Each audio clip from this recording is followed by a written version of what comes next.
Welcome to Don't Be Caged by Your Age, Raymond. I'm so happy you're here to share how you're shattering age related expectations. How are you? I am extremely well, Andy, and I am so thankful for the opportunity to share with you and your audience. Oh my gosh, listeners, I found Raymond A. Jetson on LinkedIn and fell in love immediately with all that he is doing and everywhere he's glowing. Please indulge me while I share a little bit of his background because it's truly an extraordinary lived life, okay? So here we go. With a rich history of public service and impacting people, Raymond served as CEO for the Louisiana Family Recovery Corps, which is a nonprofit focused on supporting the recovery of families impacted by disasters. He was the deputy secretary for the Louisiana Department of Health and Hospitals, and he also served as the state representative for District 61 in the Louisiana House of Representatives for more than 15 years. And for 23 years, he served as the pastor of the Star Hill Church. And as a serial social innovator, which I just love to pieces, Raymond powered the evolution of the Baton Rouge based social enterprise Metromorphosis. And this is a community centered change model that seeks to transform inner city neighborhoods through racial, social, and economic equity. And all of these experiences ideally and perfectly prepared Raymond for what he's doing today as the founder of Aging While Black. And this is a movement and a platform designed to amplify the value and experiences of Black elders by exploring the intersection of aging and race.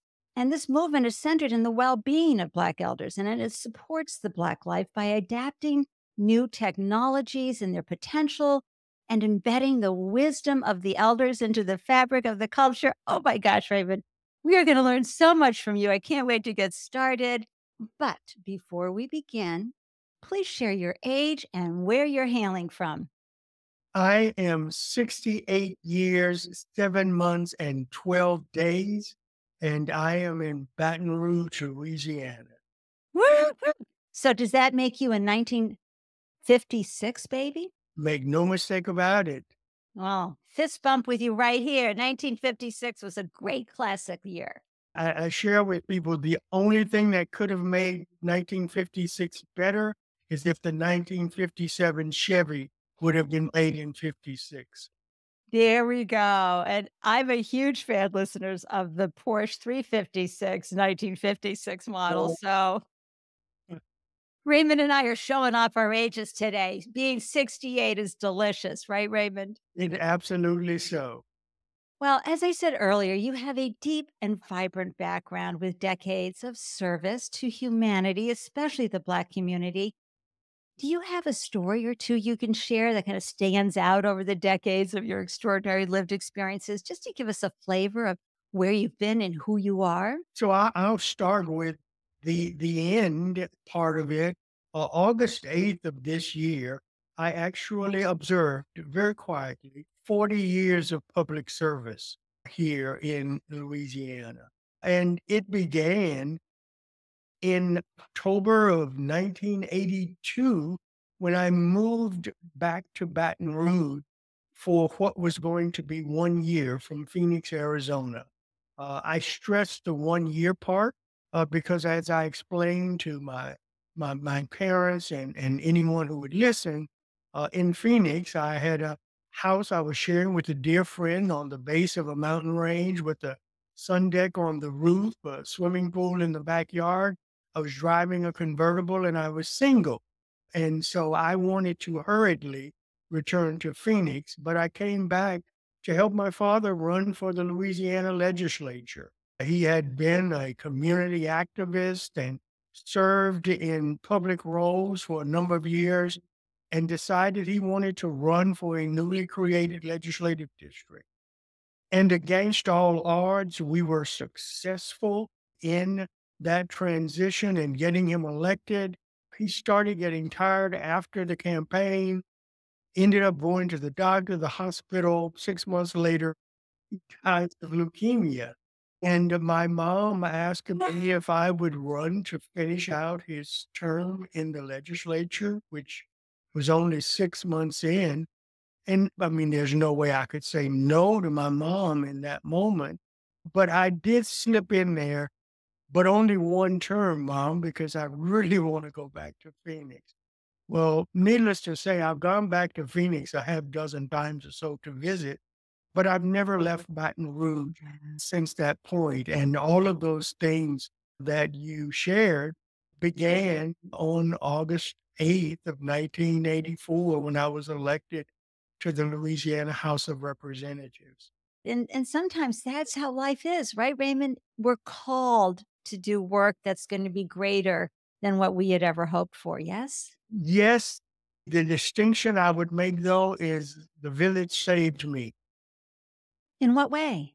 Well, when I moved back, I was certainly, as my description of my life in Phoenix described, I was certainly motivated by things that were shallow and self focused and not necessarily things that will make a difference in the lives of others.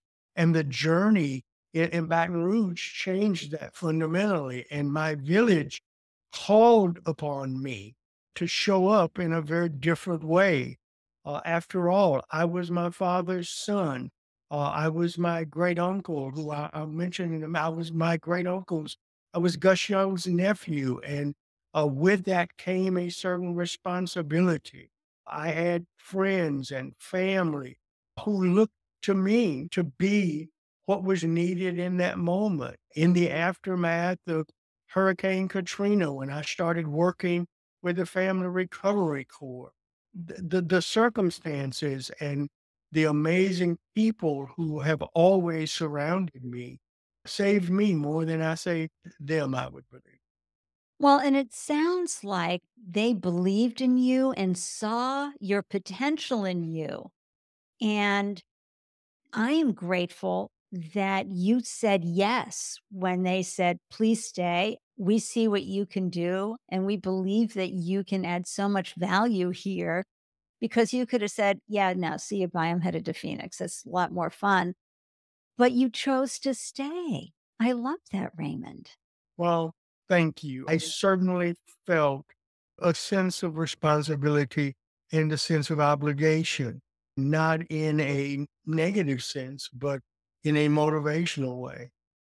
Well, and as a result of all the different flavors of experiences that you've had, you have tapped into parts of yourself that you would never have explored or ever seen if you hadn't been called to bring your full self in service of your community. Yes? Absolutely. I have developed along the way. I have learned unbelievably enriching, but oftentimes very painful lessons along the way. I have shared, Andy, that the opportunities that I have received as an adult have all come at a great cost, certainly with great reward, but with great cost. This opportunity to serve in the Louisiana House of Representatives for 4 terms and to execute just some really transformative legislation impacting communities in powerful ways came at the cost of my father's life. Yeah. And Yeah. I have a now 34-year-old daughter who was born with developmental disabilities who shaped the latter health in hospitals, where I began as the state director for the Office for Citizens with Developmental Disabilities. I would have not had that opportunity if it were not for this wonderful daddy's girl who was Right. born with Cornelia de Lange syndrome and has had to battle every day of her 34 years of life. And so I take none of it lightly. Right. And these experiences, as you said, came with a cost. Watching your daughter struggle that way is can be so hard. We all want our children to be born healthy and ready to dive into the to life and community, but we're not always blessed with that. But we are still blessed with their wonderful spirit, and we can become motivated by Yeah, some of the most important lessons I've learned in life, I've learned from her. She was the most resilient, the most determined spirit. When she was born, the neonatologist gave me a sheet of paper that said her life expectancy was 6 years. 24 years later, she's still here. And, and someone gave me in the first year of her life a sheet, and it was this wonderful story that shared of someone taking a flight to Italy, only to discover that the plane landed in Holland. And they spent so much time lamenting the fact that they were not in Italy, that they totally missed the beauty of Holland. That's a beautiful analogy, Yeah. right? Yeah. It really helps us understand, and it really shows that adversity always comes with a golden seed of opportunity, right? If we are willing to see it. That's right. If we're willing to see it, if we don't hang out in Holland wishing we were in Italy, instead of saying, okay, well, I'm in Holland, here we go. How are we going to make the best of this situation? What are the gifts from this and the opportunities that are here that are going to help me grow and glow? And what a wonderful dad she had in you. Thank Yay. And so then you got to do, that great work as well for the Louisiana department, or as the CEO and for Louisiana Family Recovery Corps and all of the things that you've done because you had such a deep understanding and empathy for the challenges and the fragility and sometimes the frailty of our human existence. So it better prepared you to do the work that you're doing, right? I think one of the things when I look back is along the way, I was a part of the experience and not just standing externally trying to create a set of outcome. I truly became embedded in so many ways in the experiences and the journey along the way. And as a result, serving humanity and understanding humanity is clearly a core value for you. And I'd love to know what was it that compelled you and called you to launch the platform Aging While Black? I see that this initiative has lit you up in ways that are so profound, but it's also gathered the 40 years of your experience. And it's like all those experiences prepared you for this very important time in your life and impact that you're bringing to the world. Yes, and there are a couple of factors that are truly undergirding this moment and this effort. I mentioned my great uncle Gus Young, who was a civil rights activist. He was one of the first three people of color, African Americans, to register to vote in my community. But he also died at an early age with a heart attack, due likely to stress and the challenges he faced. My dad died at 54, and I didn't realize how young he was until my 54th birthday. And so I'm 68, 7 months, 12 days. Why have I gotten the extra 14 years when this wonderfully great man did not? And so that's what I mean by the sense of obligation Yes. that drives what I do. I don't take these days lightly because absolutely wonderful people, wonderful men who were invested in serving their community didn't live to the point that I have. And so what Right. does that mean for what I do? I also grew up next door to my great grandparents, Walter and Rebecca Whitfield. I actually have a picture of them here in my study. And they they were the epitome of thriving Black elders. Neither of them could write. They signed their names with an X, didn't go to school, but were the wisest, most industrious, most generous people that I know in life, and I watch them be held in a place of respect and reverence, not only in their family, but in their community, because of the way they cared for themselves, their family, their community, the way that they used the resources that they had to make certain that they were not only well, but others were also. And this sense of responsibility of pouring into subsequent generations just impacted me throughout my Oh, life. yeah. On a cellular level, you were responding to your ancestors' hard work and the respect that they had and how they gave. So you were bringing forward the wonderful energy, commitment, drive, and willingness to keep rising up that your ancestors showed you, and even those that you didn't know about that are in you, in your DNA, and in the stories and in the history, Raymond.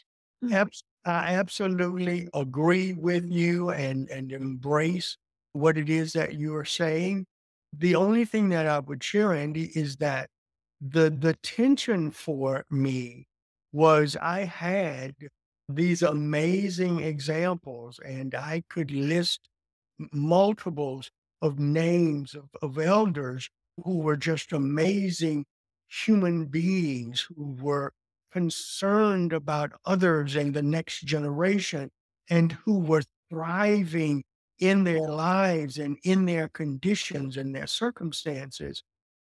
And I compared that, I could not help but compare that with the experience of Black aging in America in Right. 23 and 2024. And there was so much that was so different that I was compelled to begin with this dialogue, exploring this intersection of aging and race. Because as I have shared often, and actually have a LinkedIn post today expressing that the Black experience in America has been different in every way. And so why wouldn't it be when it comes to aging?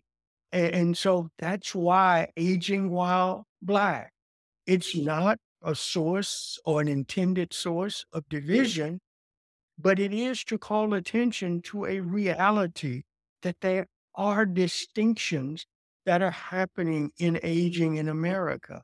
And that was the motivation for me. This combination, this in South Louisiana terms, this gumbo of my ancestors and my experiences and what my eyes observed in the world around me.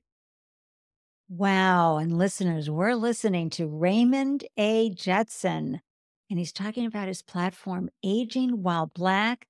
Find him on LinkedIn and find that LinkedIn post that he's just talking about now, but be sure to visit agingwhileblack.co and learn more about how they're transforming systems, amplifying voices, and building equity in the Black elder community.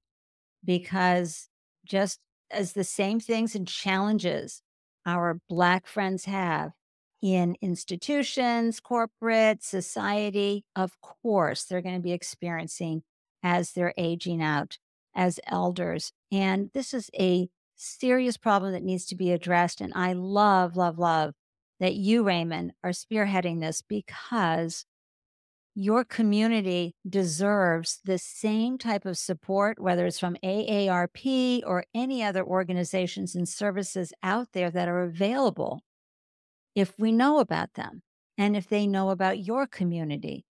So let's talk a little bit about some of the challenges that you found that were just really obvious as you looked at how the white aging community was moving forward into these renaissance years, provide everybody still healthy over the age of 60, and how the Black community and the Black aging community was not experiencing the same thing. Talk a little bit about that.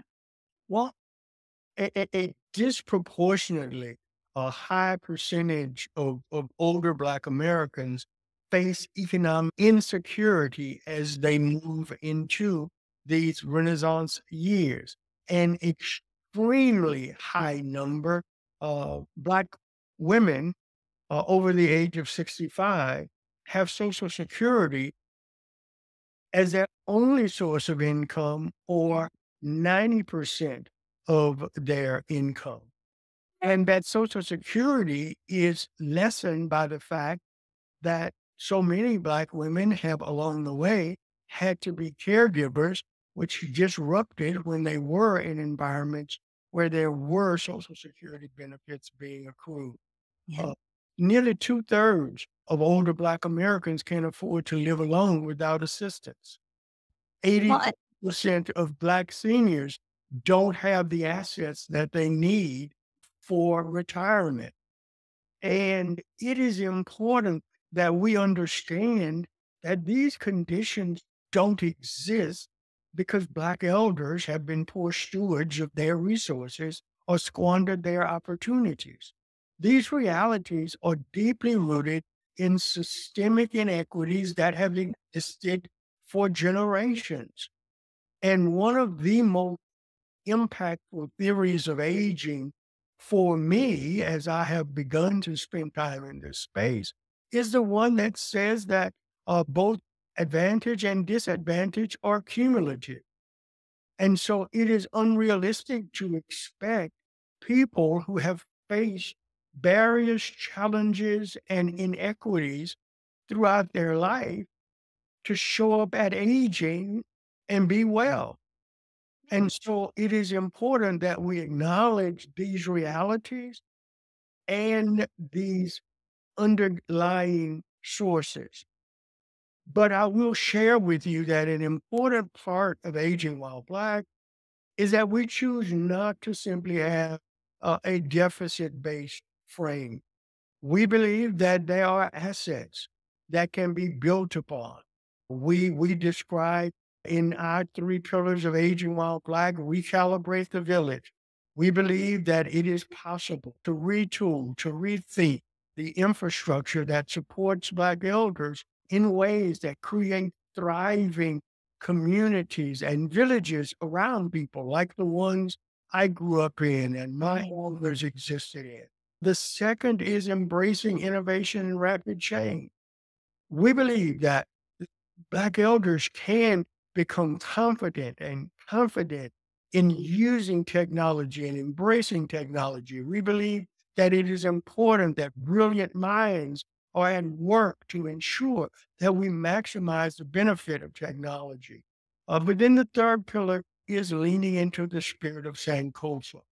We believe that the wisdom of the elders is a critical ingredient in the well-being of our communities. And so we believe that there are assets to build upon that are more than potent antidotes for the challenges we face.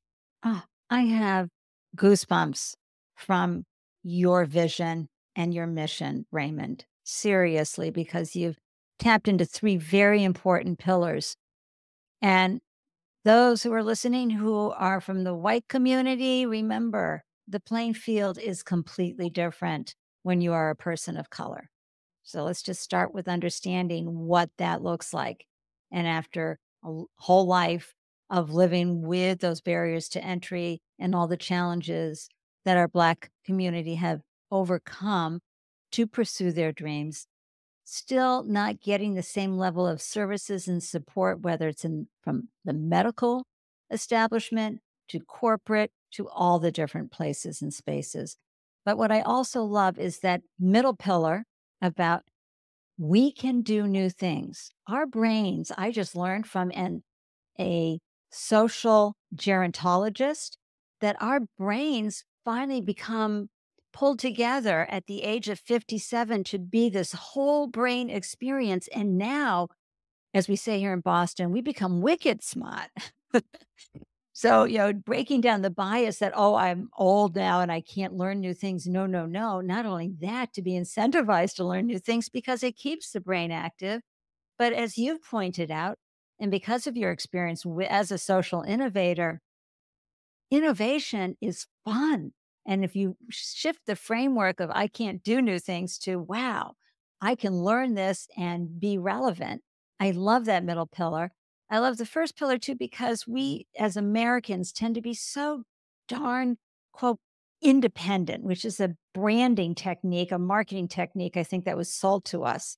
We need that interdependence. We need that ability to rely on each other in all the systems. And then finally, I really want you to dive deeper into the spirit of Sankofa because wow, this is a community mindset, right? And I want to hear more about that. Well, I'm a Sankofa uh, addict, if you will.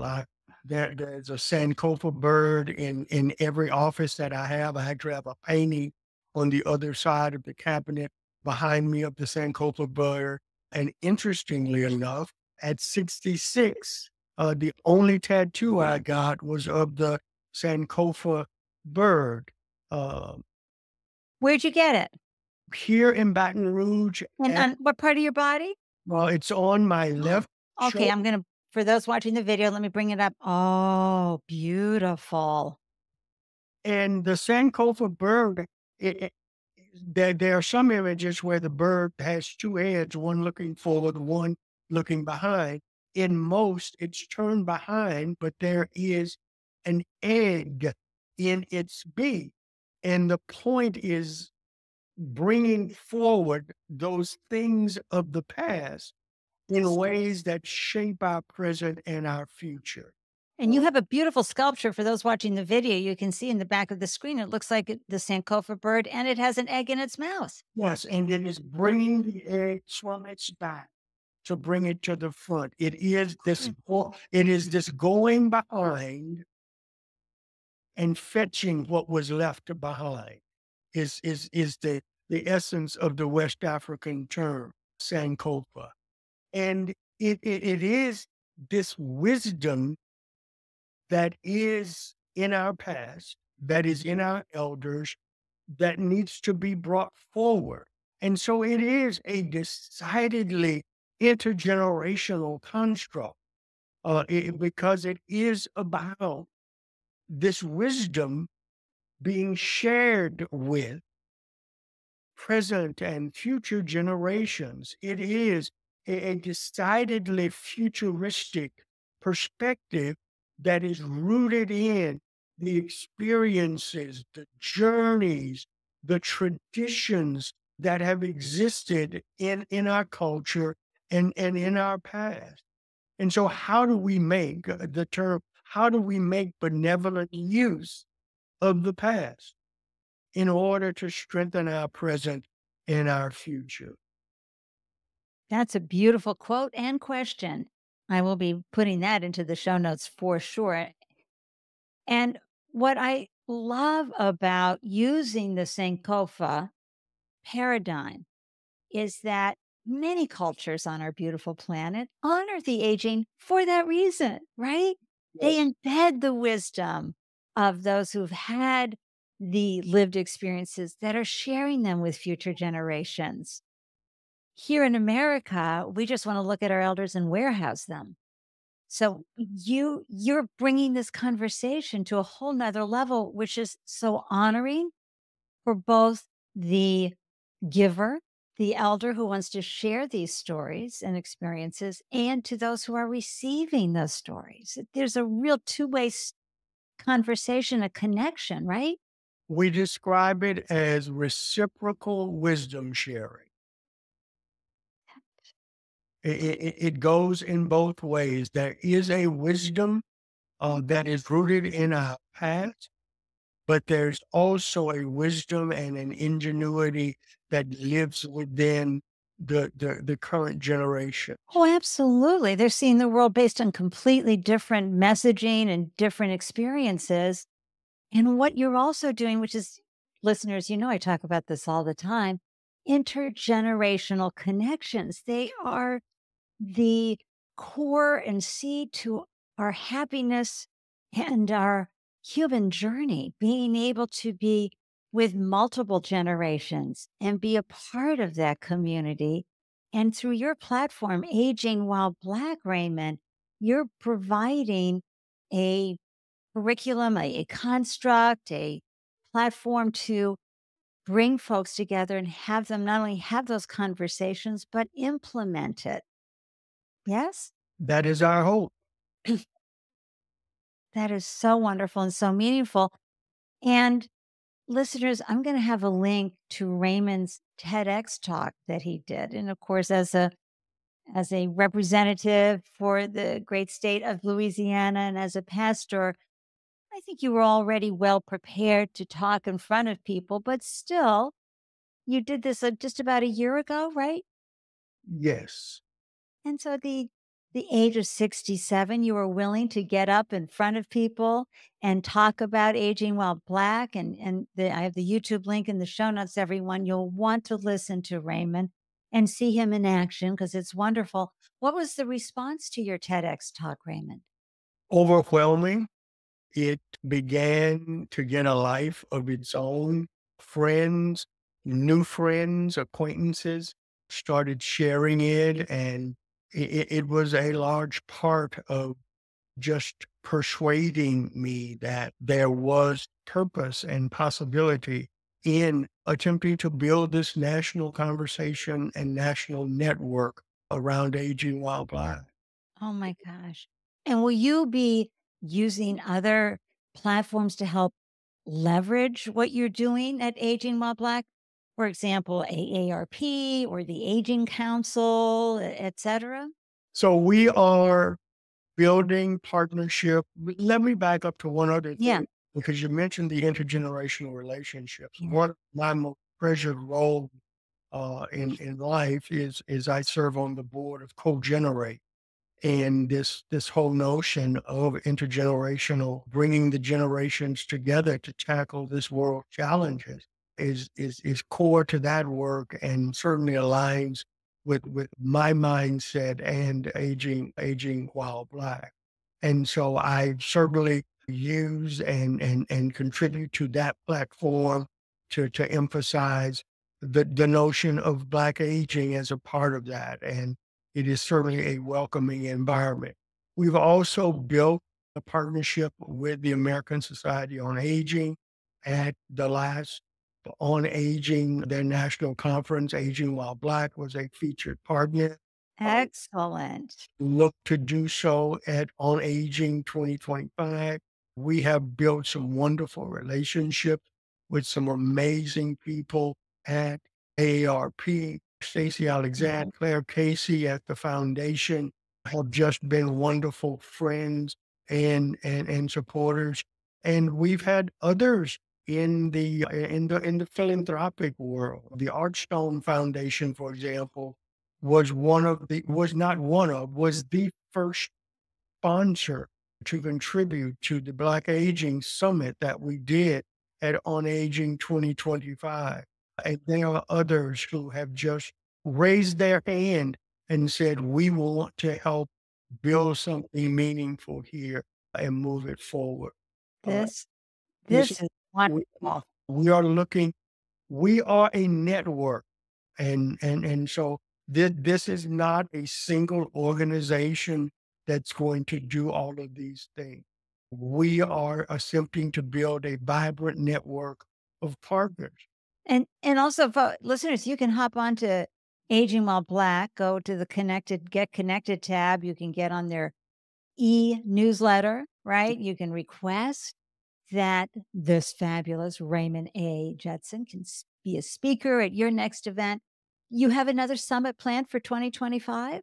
So first of all, we will have just completed a summit, a Black Aging Summit focused on economic mobility in Washington, D.C., in partnership with AARP and a couple of other really wonderful friends and supporters. But yes, in April of 2025 at the On Aging Conference, the American Society on Aging's national conference, we will have another Black Aging Summit, but we will also have again the Aging While Black Learning Center, which we launched at the On Aging 2024, where we curated about 15 hours of presentations on innovative and culturally attuned aging strategies, practices, programs, and initiatives that center Black well-being from across the country. Oh my gosh. Well, I'm going to be able to hug in real life with you then, Raymond, because I'll be at the On Aging Summit next April as well. I'm so excited. Nothing makes me happier than when I can hurl in life, which is hug in real life with someone I've had the pleasure of chatting with. How can listeners and viewers who have been tuning in to this incredible episode here on Don't Be Caged by Your Age, how can we best serve you and your platform, Aging While Black? Give us marching orders. Well, first of all, you have shared the important steps, and it is to go to agingwhileblack.co, agingwhileblack.co. Sign up for the newsletter. We have a wonderful little questionnaire that we ask people where we are just gauging perceptions around aging that people show up with. It's a wonderful way to stay in touch with the activities and the evolution of Aging While Black as a movement. I'm certainly traveling around the country and would love to connect with people when I am in their proverbial neck of the woods. LinkedIn, Raymond A. Jetson on LinkedIn is the most reliable Right. platform. Well, we have to bring you to Boston. Well, Boston's one of my favorite places. I actually spent a couple of years as an advanced leadership fellow at Harvard.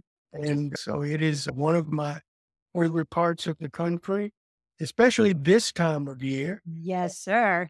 Not in the next few months, but June or September, you're going to win in New England and Boston.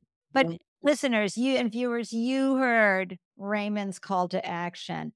Think about your community. Who can benefit from agingwhileblack.co? Okay. Think about how you can amplify Raymond's message. Raymond, as a seasoned 4 times founder here, I've seen you bring together a movement and a platform in what I believe is a very short period of time. When did you launch this? February of 2023. Lightning speed. Okay. I get the clappers out, everybody.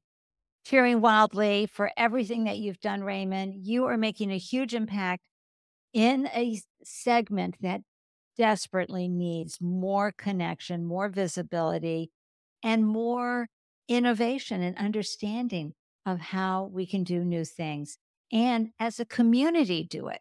I mean, and the intergenerational connection and delight is phenomenal. I know as a 68-year-old woman, some of my biggest fans, Raymond, are under the age of 30. They can't get enough of me, and I can't get enough of them, frankly. It's just It's wonderful. We don't need to be intimidated because we want to just sort of hang out with our own crew. There are so many wonderful communities out there, despite what you read and often hear in the news.